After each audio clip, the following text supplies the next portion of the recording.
शागिर्दों, उछल किताब जे मज़मून आराम हराम आहे। जवाननि खे ललकारींदे लेखक कहिड़ा वीचार ज़ाहिर कया आहिनि, इहो पाण कल्ह खां ॼाणे रहिया आहियूं। आराम हराम आहे। जवाननि खे ललकारींदे लेखक चयो आहे त आराम हराम आहे। सभिनी जवाननि खे चुस्त बणिजणु खपे, कम में रुंभी वञणु खपे, जवानीअ जो जोहर ॾेखारणु खपे। ऐं इहो ई जेको वाक़ियो हो, इहो गीता में पिणु श्री कृष्ण पार्थ खे ॿुधाईंदे चयो आहे। उहे लाइनूं मां वरी वापसि तव्हांखे रिपीट करे ॿुधायां थी। कल्ह बि पाण पढ़ी चुका आहियूं, इहे इम्पॉर्टेंट अथव। इलाही दफ़ा पंहिंजे कॉलेज उनजे यूनिवर्सिटी एग्ज़ाम में पिणु ईंदियूं आहिनि। त न मय पार्थ कर्तव्यम तर्ष लोकेश कंचन नानो उपत मवापते व्रत आयो च कर्मणि यदि हेहम न वर्तो यम का तक मणितंदर तह बम मम वर्तमान वर्तन्ते मनुष्या हा पार्थ सर्वशः उस्तेद ययोर में लोका कर्याम कर्म चीद हम संकर्म च कर्ता सिया पहनिया ममाह प्रजा हो। इन ई मतिलबु आहे, कल्ह मां तव्हांखे ॿुधायो त श्री कृष्ण अर्जुन खे चवे थो, हे पार्थ, मूं लाइ टिनी लोकनि में कुझु बि न आहे जो मां करियां, न कि मूंखे कुझु बि प्राप्त करिणो आहे जो मूंखे अॻे ई प्राप्त थियल न आहे। तॾहिं बि मां कर्म करियां थो। जेकॾहिं मां आलस रहित थी कर्म न करियां त हे पार्थ, सभु प्रकार जा आदमी जेके आहिनि, सभु प्रकार जा जेके इंसान आहिनि, मुंहिंजी हालति हलंदा। छो त उहो परम पिता आहे ऐं पिता खे ॾिसी करे ई असां बालक बि ओड़ी हालति हलंदासीं। जे मां कर्म न करियां त ही लोक नास थी वञनि ऐं वर्ण संक्रांत जी ॾोहारी थियां ऐं हिन प्रजा जो हानिकार थियां। प्रजा में छा थींदो? पोइ नुक़सान ई नुक़सान थींदो, कंहिंखे बि शुभ संदेश न मिलंदो। गीता जो ॾिहाड़ी पाठ कंदे बि जे असीं आराम तलब थियूं ऐं कम खां वञूं, मतिलबु गीता त अॼुकल्ह जे ज़माने में हर कोई उनजो संदेश, उनजो उपदेश पाए थो, पर गीता पढ़णु ऐं उन ते अमल न कयूं त गीता पढ़णु न पढ़णु बराबरि थी वेंदी। त आराम तलब थियूं ऐं कम खां वञूं, माना कमु न करण जी इच्छा मन में रखूं त इहा ग़लति ॻाल्हि आहे। असीं पापी आहियूं ऐं अभागी आहियूं। छो जो गीता पढ़ूं त था पर उन ते अमल कान था कयूं। उहे व्यवहारिक जीवन में उन जो सदुपयोग उन्हनि उपदेशनि जो नथा कयूं। जेकी खाऊं था पीऊं था सो हराम करे था खाऊं। असांजो आलस ॾेखारे थो त असांजो मग़ज़ु ख़राबु आहे, दिलि जी धड़क दॿियल आहे। जंहिं उमिरि में सम्झ न अथऊं तंहिं में स्वाभाविक कम ते चुटियल था रहूं। नंढड़ो बालक जेको वक़्तु जाॻे थो सो हथ पेर पियो हलाए ऐं पाण फतकाए, ए लोको आराम हराम आहे। बराबरि चई करे असांखे लेखक चए थो त आराम करण मां कुझु बि कोन्हे, मतिलबु हीउ शरीर जेतिरो घसंदो ओतिरो चमकंदो। हिन जे बारे में चवे थो त आलस ऐं आराम खां बचो, हिकु घड़ी बि अजाई न विञायो, उथो कमु करियो।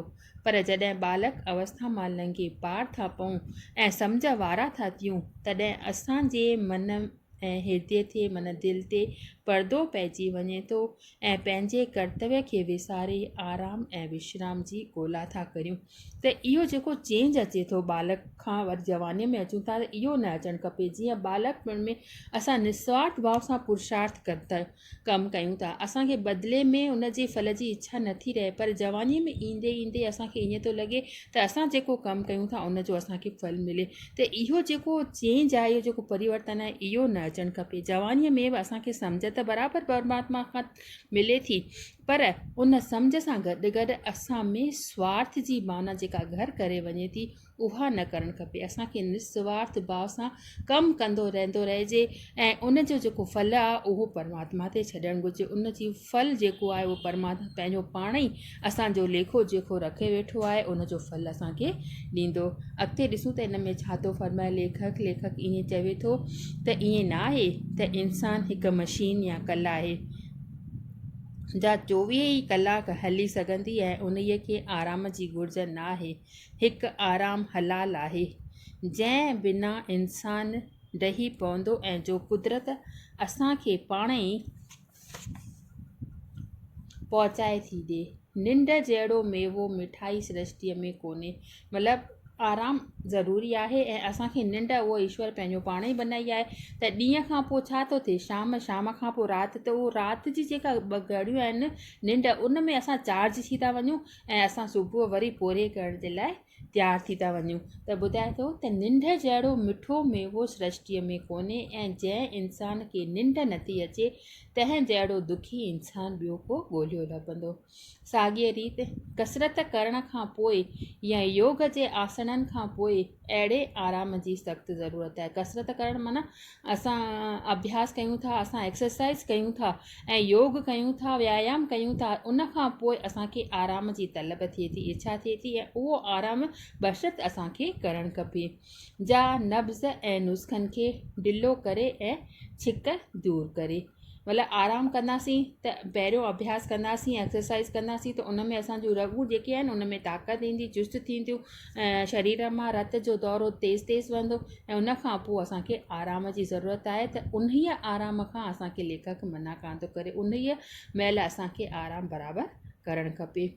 किन माण्हुनि खे आराम ईंदो आहे पोरे मटाइण मां, जीअं प्रधानमंत्री ग्लैडस्टीन खे आराम ईंदो हो पार्लियामेंट मां मोटी कुहाड़ी खणी वणनि ते ॾारनि कटण मां। उहे नमूना आराम जा हालत आहिनि, बिल्कुलु घुरिबल आहिनि ऐं उन्हनि बिना नेतारो कोन्हे। मतिलबु असांखे आराम करणु घुरिजे, पर हर कंहिं इंसान जो पंहिंजो पंहिंजो तरीक़ो आहे कमु करण जो, त उनखे कहिड़े कमु करण मां रिलैक्स मिले थो, कहिड़े कर्म करण मां उनखे मज़ो अचे थो, आराम अचे थो। पर उहो आराम जो आलस जी पैदाइश आहे या निराशा मां उत्पन्न थो थिए या कंहिं कमीअ या कमज़ोरीअ जो नतीजो आहे, तंहिंखे उखोड़णु ई वाजिबु आहे। मतिलबु उहो कमु कयूं अहिड़ो जे पलंग ते 24 कलाक इंसानु लेटियो पियो हुजे त उहो आराम हलाल आहे, अहिड़ो आराम असांखे न करणु खपे। त चए थो त बिल्कुलु घुरिबल आहिनि ऐं उन्हीअ बिना नेतारो करे, पर उहो आराम जो आलस माना सुस्ती जी पैदाइश करे या निराशा मां उत्पन्न थो थिए त कंहिं कमीअ या कमज़ोरीअ जो नतीजो आहे, तंहिं करे उनखे उखोड़ण ई, उनखे पंहिंजे शरीर मां उखोड़ण टोड़े बिल्कुलु अलॻि करे छॾिजे उनखे। उहो आराम एतिरे क़दुरु त हराम आहे जो उन्हीअ मां हल्को बदन बि गौरो थी पवंदो ऐं जेको खाइबो पीबो सो लूणु पाणी थी लॻंदो। चुस्त दिमाग़ बि ढिलो थी वेंदो ऐं मग़ज़ु पोरो थी पवंदो, मग़ज़ में बिल्कुलु पोरो थी पवंदो, उन में कुझु ईअं लॻंदो त ख़ाली ख़ाली आहे मग़ज़ु।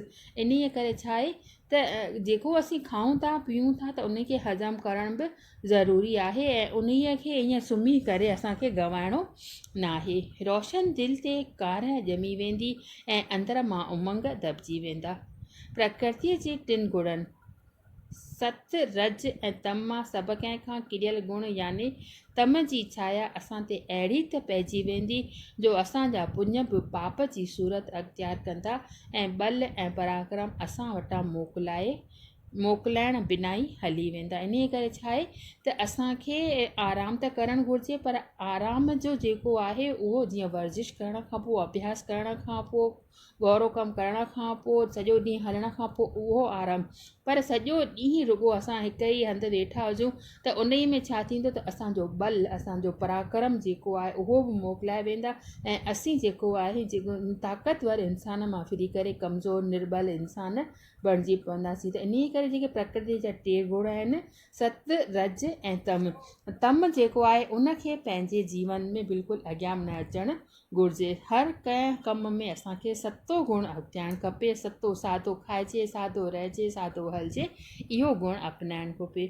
त अॻिते असांखे लेखक इहो थो ॿुधाए त भारतवासियुनि खे त ख़ासि तरह दिलि सां हंडाइणु खपे त आराम हराम आहे, छाकाणि त आज़ादीअ जे ज़माने खां अॻु असांजो दारो मदार हो घुरनि आकाउनि ते, पर हींअर सॼी जवाबदारी असां ते आहे। अथाह कमु करिणो पियो आहे। क़ौमी इमारत अॾण का सुथरी ॻाल्हि न आहे।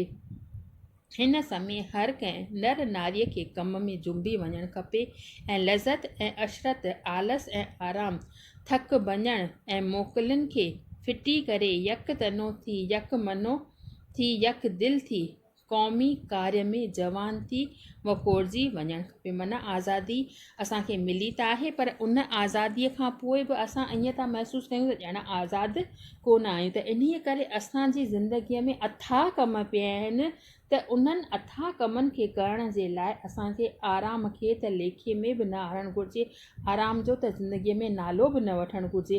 कमु करण खां पोइ थोरो घणो आराम कजे, पर इन्हनि अथाह कमनि करण जे लाइ, देश जी शेवा जे लाइ, परिवार जी शेवा जे लाइ असांखे अॻिते वधी करे पुरचुस्त थी करे निर्बल ताके त्यागे करे बलवान थी करे ताक़तवर थी करे कमु करणु घुरिजे। पुरुषार्थ खे जीवन में तमामु घणो स्थान ॾियणु खपे। त इहो सॼो जेको सारो इहो हो हिन में आराम हराम ऐं जवाननि खे ललकारींदो। ख़ासि करे नंढा ॿार हूंदा आहिनि उन्हनि खे त बिल्कुलु आराम लेखे में बि कोन हूंदो आहे, हर घड़ी हल पर पिया हलंदा रहंदा आहिनि। पर जवाननि में जेका चिंता अची वञे थी, आराम जी जेका भावना अची वञे थी, त उन खे त्यागणु घुरिजे। ख़ासि करे ही जेको मज़मून आहे उहो कविअ लेखक जेको आहे जवाननि खे ललकारियो आहे, त उथो चुस्त थियो बुरचुस्त थियो, घणेई कम पिया आहिनि ज़िंदगीअ में जिन खे तव्हांखे करिणो आहे। ही देश जो जेको दारो मदार आहे उहो जवाननि जे कुलनि ते ई आहे। उथी करे देश खे अॻियां वधिणो आहे, देश जी शेवा करणी आहे। इहो सॼो जेको हो हिन मज़मून में जवाननि खे ललकारींदे लेखक फरमायो आहे। नेक्स्ट चैप्टर पाण नेक्स्ट पीरियड जॾहिं थींदो तॾहिं कंदासीं। अॼु इन में एतिरो ई, इन खे हंडाइणु खपे। त इन जो जेको क्वेश्चन जेको ठहंदो उन जो थींदो आहे त आराम हराम आहे चैप्टर में लेखक जवाननि खे कहिड़े रीति ललकारे, कहिड़ो मक़सदु, कहिड़ी सिख्या पिराइण जो संदेश ॾिनो आहे। इहो तव्हां नोट डाउन कजो ऐं पंहिंजे कापीअ में पिणु लिखी करे मूंखे पुछिजो त हिन में असां वधीक हिन में छा था लिखी सघूं। त इहो क्वेश्चन जेको आहे इहो तव्हांखे लिखिणो आहे, ऐं इन में एग्ज़ाम में बि ईंदो आहे। इन मां व्याख्याऊं बि अची थियूं सघनि, उन्हनि व्याख्याउनि खे अंडरलाइन कजो। जीअं ही जेको मां तव्हांखे ॿुधायो हो त ही जेको गीता में जेको उपदेश श्री कृष्ण पार्थ खे ॿुधायो आहे त मूं लाइ टिनी लोकनि में कुझु बि न आहे जो मां करियां, न की मूंखे कुझु बि प्राप्त करिणो आहे जो मूंखे अॻे ई प्राप्त थियल। इहा रेफरेंस थींदव हिकिड़ी, इन खे तव्हां अंडरलाइन करे ऐं इन खे चङी तरह सां डिटेल में लिखिजो। तव्हांखे ख़बर त आहे त हवाला कीअं कबा आहिनि। हवाला लिखण जे लाइ असांखे पहिरियों छा करिणो पवंदो आहे, उन जो स्रोत ॾियणो पवंदो आहे। त हीअ जेके सिटूं आहिनि असांजे सिंधीअ जे किताब उछल मज़मून जे आराम हराम आहे में जवाननि खे ललकारे मां खयूं वयूं आहिनि। हिन में लेखक फरमायो आहे त अहिड़ी तरह उन्हनि सिटियुनि जी माना ॾिबी ऐं उन खां पोइ उन जो विस्तृत वर्णन कबो। पहिरियों त इंट्रोडक्शन ॾिबो, व्याख्या लिखबी त ही सिटूं असांजे हिन किताब मां खयूं वयूं आहिनि। पोइ उन जो मतिलबु त सम्झाणी ॾिबी ऐं पोइ लास्ट में उनजो नतीजो ॾिबो। त इहो जेके आहे इहा रेफरेंस तव्हांखे ईंदी। उन खां पोइ बि विच विच में जेके आहिनि अंडरलाइन कयल जेके बि इन में ईंदियूं व्याख्याऊं, उहे उन्हनि खे तव्हांखे यादि करिणो पवंदो। जेके कोटेड आहिनि, जेके इनोटेड कामाज़ में आहिनि, तव्हां जेॾीमहिल मां ही तव्हांखे पढ़ायां थी, जेॾीमहिल तव्हां इहो किताबु खणी करे वियो थी, त ओॾीमहिल तव्हां इन किताब खे खणी वियो ऐं इनोटेड कामाज़ में जेके बि कोटेड थियल लाइनूं आहिनि उहे व्याख्याउनि जे रूप में तव्हां खां पुछियूं वेंदियूं आहिनि। उन्हनि जी व्याख्या रूप में अची थी वञे ते नंढे क्वेश्चन जे रूप में ईंदो त आराम हराम छो आहे, ऐं व्याख्याऊं इहे तव्हांखे मां सम्झायूं आहिनि। ऐं वधीक जेको डिटेल में जेको क्वेश्चन ईंदो उहो ईंदो आराम हराम आहे में लेखक जवाननि खे कहिड़े रीति ललकारियो आहे। इहो तव्हां असाइनमेंट थींदव ऐं इन में इहो तव्हां क्वेश्चन पंहिंजे प्रिपेयर कयो, डेली पढ़ंदियूं अचो। ऐं अहिड़ी रीति हींअर त लॻे थो त कोरोना जे करे पढ़ाई त अहिड़ी रीति थींदी ऐं तव्हां उनखे रोज़ु डेली बाय डेली एक्सरसाइज़ कंदी अचो ऐं डिफ़िकल्टी जेका हुजेव उहो तव्हां मूंखां पुछंदियूं कयो।